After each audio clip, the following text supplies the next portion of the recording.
నిన్నే నా కోసం పంపించాడేమో బ్రహ్మ, నడిచేడి నా ఇంటి దీపమా.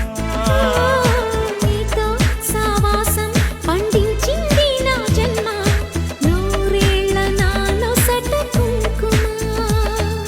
వెచ్చని శ్వాసల యౌవన గీతికి పల్లవి నువ్వంట, పచ్చని ఆశల పువ్వుల తీగకి పందిరి నీ జంట.